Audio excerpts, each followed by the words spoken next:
En el video que subí hace un rato sobre esta resolución que tomó el Comité en contra de la desaparición forzada de México, me dejaron comentarios que no voy a aprobar comentarios de ese tipo. Entiendo que hay mucha ignorancia y mucha desesperanza, pero los comentarios de este tipo no ayudan. Les explico de qué. La gente que entra y dice, es que la ONU es un florero, y sobre todo muchas veces repetido, a ver, ¿por qué no han hecho nada contra Palestina? No hablen desde la ignorancia. Ahora les voy a explicar más ampliamente todo esto. Quiero mostrarles algo. Vean, ustedes colocan Estados Unidos veta votación en favor de Palestina en Google y les aparecen un montón de notas. ¿Qué es lo que ha estado pretendiendo llevarse a la Asamblea General de la ONU para el caso Palestina? Que Palestina sea considerada Estado miembro de la ONU. Estado de pleno se llama, sí. Sí, estado de pleno, o sea, como es México en este momento. Sí, aquí está. Estados Unidos ha vetado en el Consejo de Seguridad de Naciones Unidas el pleno acceso a Palestina a la ONU. Estados Unidos lo ha vetado muchas veces, que dicen, es que a ver, ¿por qué no se ha pronunciado la ONU en favor de Palestina? Muchas veces, pero desgraciadamente Estados Unidos tiene el poder del veto. Él y otros 5 países, entre los que se encuentra Rusia y China, me parece. Bueno, la ONU lo ha hecho, Estados Unidos lo veta. ¿Por qué? Porque es aliado de Israel. En caso de llegar el tema de México a la Asamblea General de la ONU, no va a ocurrir lo mismo, Al contrario, Estados Unidos va a votar en favor de que se apliquen medidas contra México. Por la situación y porque está Donald Trump y porque están en la misma línea. Entonces, primero, no hablar desde la ignorancia, eso es uno. 2, que no hace nada la ONU, claro que hace. Ahora, esto es inédito y ahora les muestro. Claro que hace. ¿Qué ocurre cuando a un país lo llevan a la Asamblea General de la ONU y votan en contra de él por algo que hizo? ¿Qué ocurre? Y se vota a favor y sale una decisión en contra de este país. A los países les va mal, porque se puede producir algo como lo que ocurre con Cuba. Un bloqueo económico, se prohíben por parte de, no sé, se me ocurre pensar, la Unión Europea dice, no, nosotros no podemos tener comercio internacional con un país que viola derechos humanos. O sea, repercusiones para el país hay, muchas, y hay muchos casos en México. Ahí está el caso Venezuela. ¿Qué es lo que provocaría esto para nuestro país si en caso de que México siguiera negándose pues una resolución de ese tipo? Yo siempre les he dicho que, de verdad, créanme, la justicia en México no va a llegar desde México, tiene que llegar desde el exterior. Y a México no le conviene llegar a una votación a la Asamblea General de la ONU, porque podrían sancionarlo de muchas formas. Se le cae el gobierno a la transformación de Cuarta, en pocas palabras, se le cae. Pero bueno, les voy a mostrar algunas cosas. Primero, esto yo sé que Emilio Álvarez y Casa no es santo de devoción de muchísimos, mío tampoco, pero este tipo estuvo en la Comisión Interamericana de Derechos Humanos, entonces de lo que habla en cuestión de este tema sabe. Publicó este video después de saber la resolución de la ONU. Dice, en México la desaparición forzada de personas ocurre de manera general y sistemática. Por ello, el Comité de la ONU sobre Desapariciones Forzadas iniciará un procedimiento que eventualmente podría ser presentado ante la Asamblea General. La crisis de derechos humanos en México es inocultable, aunque la secta diga que no. En 2021 la ONU llamó al gobierno de López a instrumentar acciones para detener las desapariciones de personas. De manera irresponsable y lejos de atender las recomendaciones, descalificó el trabajo de la ONU. Hoy vivimos una situación peor y dolorosa. Déjenme poner el video que subió este tipo. Escuchen.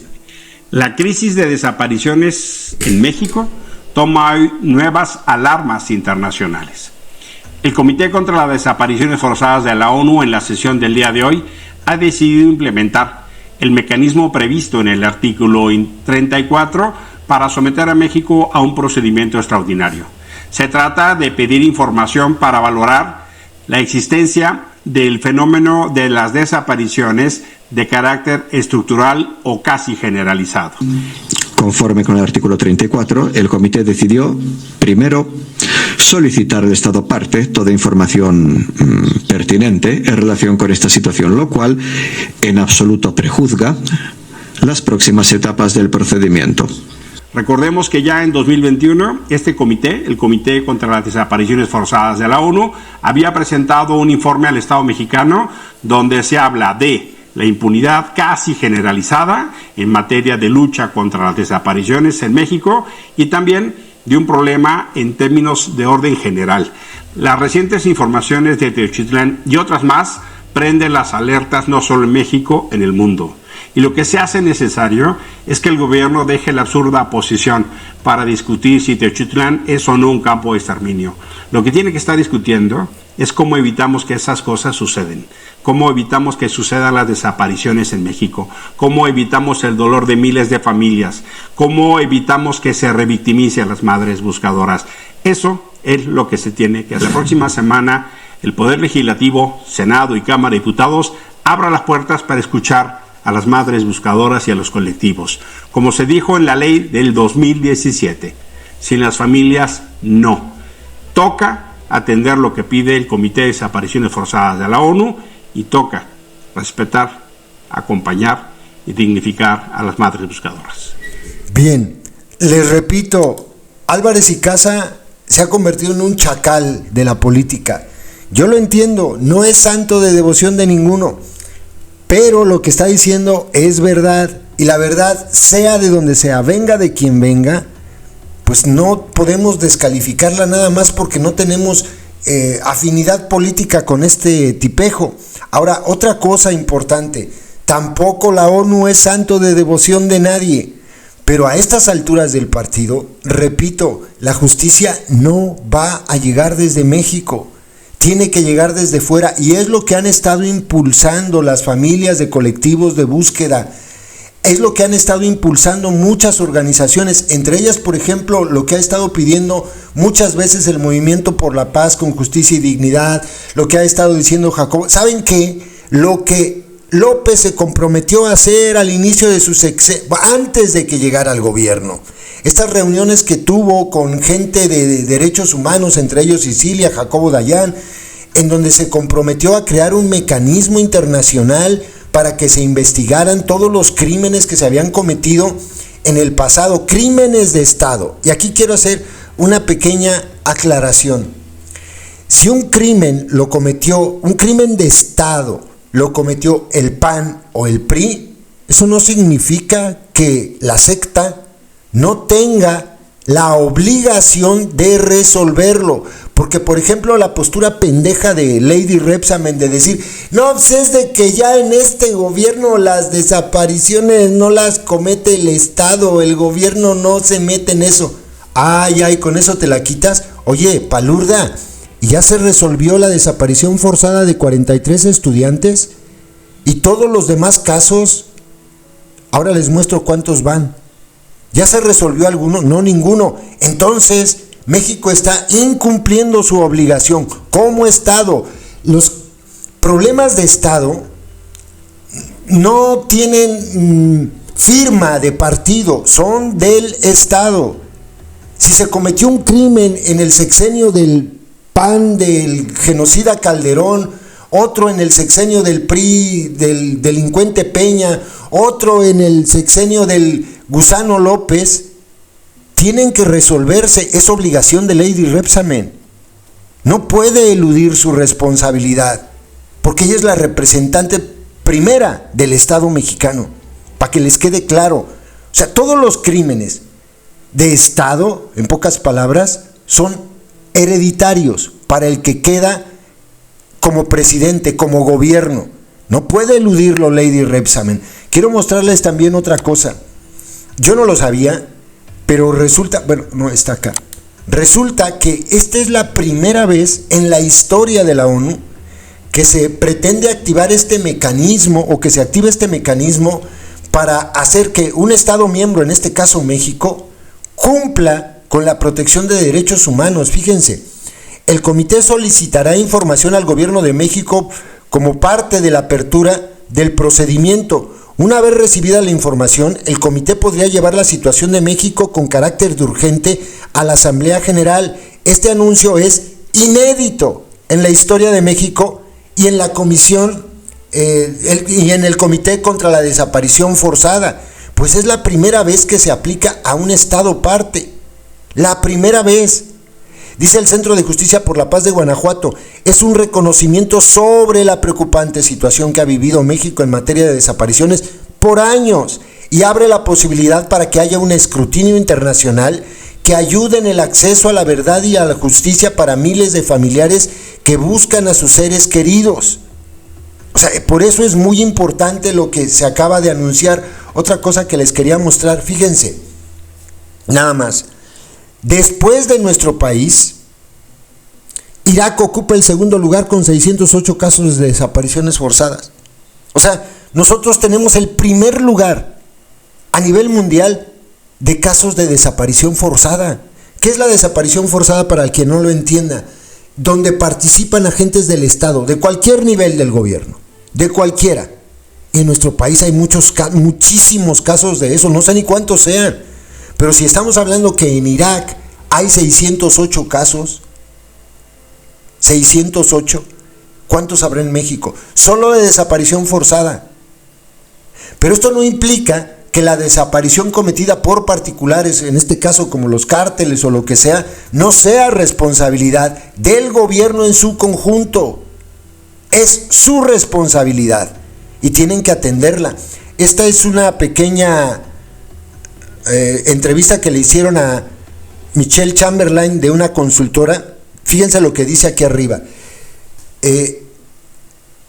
La figura de acción. Ok, dice, después de nuestro país, Irak ocupa el segundo lugar con 608 casos de desapariciones forzadas, a las que el comité da seguimiento mediante la figura de acción urgente, cuyas observaciones son de cumplimiento obligatorio de acuerdo con lo determinado por la Suprema Corte de Justicia de la Nación.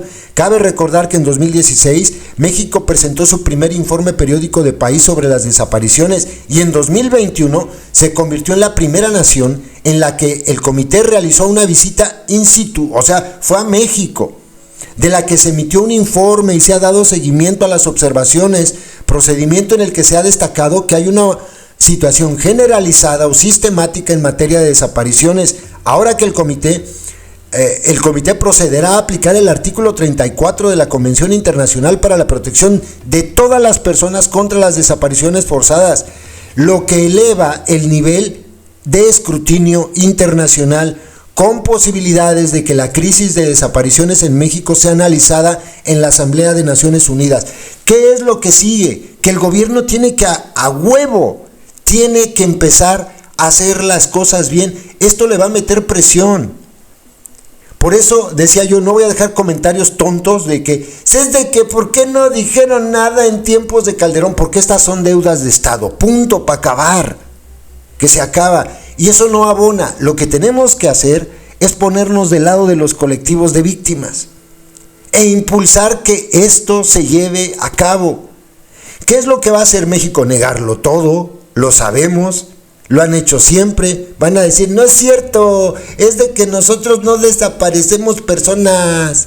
Pero le van a presentar seguramente en estas sesiones que haya para determinar si esto se eleva a la Asamblea General, un chingo de casos, incluidos los del sexenio anterior. Yo nada más estoy pensando en este momento, se me vino a la cabeza el caso de este joven que desapareció en la Marina en Sinaloa.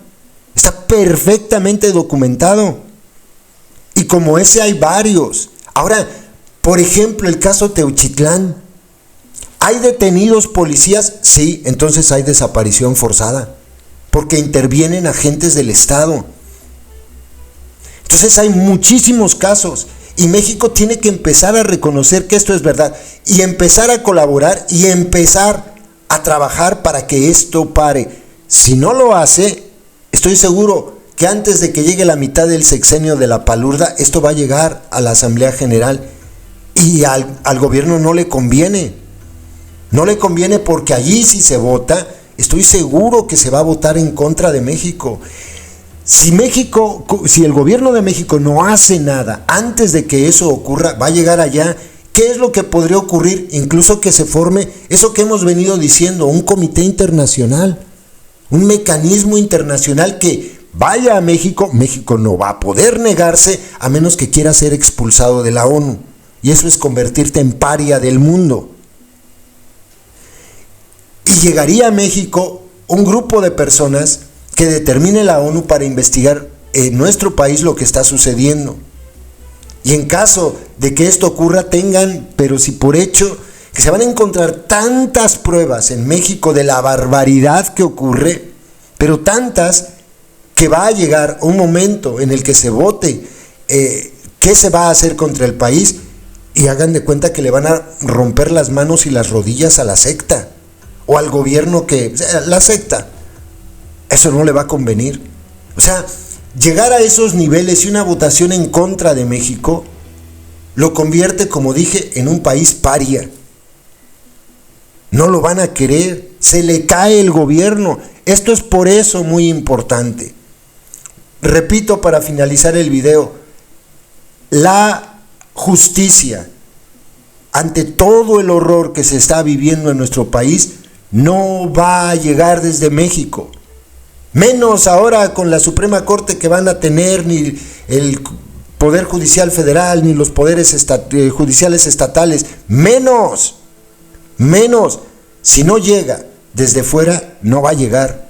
Entonces, cualquier cosa que ayude a que estos imbéciles se pongan a trabajar y que empiecen a tomar en cuenta a los colectivos y que de verdad se busque a las personas y que empiecen a desarticular a los cárteles, si no quieren que eso llegue a la Asamblea General de la ONU, tienen que ponerse a trabajar.